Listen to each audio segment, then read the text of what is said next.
You say this, many of these countries are vibrant democracies. If I were to look at Nepal, where, of course, you have a personal connection. You were married to somebody who was not just from Nepal, but who was worked in the election commission. She was the election commissioner. She was the election commissioner. And she passed tragically, so our condolences. But when you look at what's happening in Nepal, mass uprising on the streets that then again gets somewhat hijacked, at least that's what the young Nepalese people I've been speaking to say to me, which then leads to mass carnage. Do you still believe, in democracy for Nepal? How do you look at what's happening in Nepal? That is a myth which I would like to explore. That what happened in Nepal is not destruction of democracy, but assertion of democracy. Started as that? Yes. Started as that, but then went out of hand. It went out of hand for 2 days for a very good reason. Because the kind of instability we have had in Nepal, 5 prime ministers in 5 years, and 7 constitutions have changed in the last 50, 70 years. So the political instability and the corruption, a lot of corruption, people were very discontented, no doubt. It was bound to explode someday, and the time came now. And another point which comes out is the power of the social media. Yes. Now, the ban on social media, I think the government was well-intentioned in imposing the ban, because all these the platforms were not accepting the discipline of Nepal government, and the Nepal government wanted them to set up their offices in Kathmandu so that they can control them. Control means whatever way. So they refused. So as a result, they were all banned. Not realizing social media has become so much a part of life of Nepal, because 10% of Nepalese live abroad, on remittances, and their only connection is social media. Yeah. Suddenly they were cut off what was happening in the family, here, there, anywhere. So that anger led to this spark. I agree with you that I think it was an assertion of democracy, at least to begin with, because the young people that I have been interviewing, they said that the reason that they were so angry about social media was not only for the sake of social media, but because they were using the social media to expose those in power. Yes. For example, a very, very viral video of the children of those in power showing how, while ordinary people were suffering, all the elites were enjoying the benefits of a wealthy life, often living abroad. And they felt that their capacity for truth-telling had been taken away from them.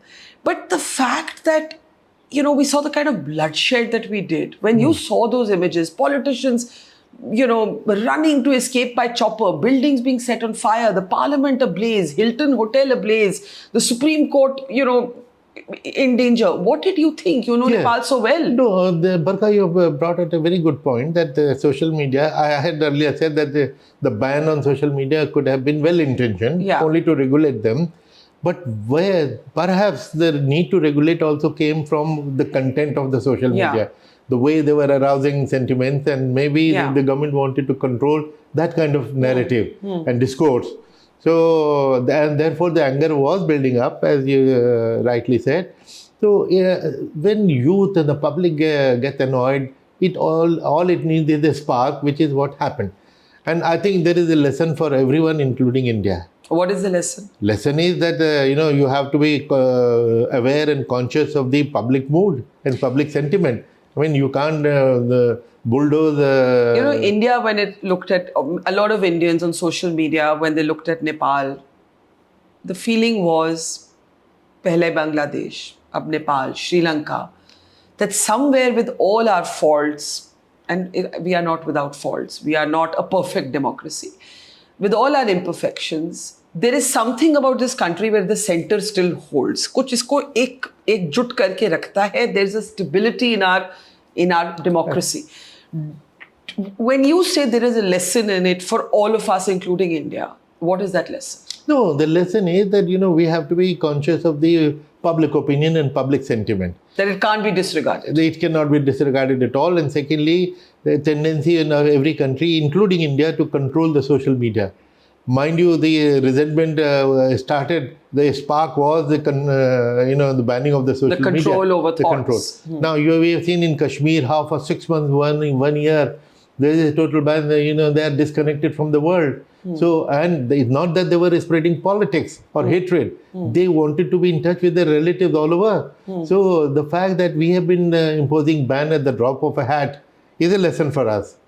So sometimes it is argued, let me argue it sometimes from the other side. Sometimes it is argued that in precarious security situations, you need a ban on social media. This is what security agencies say every time people like ask them, "Aap ye kyun karte ho?"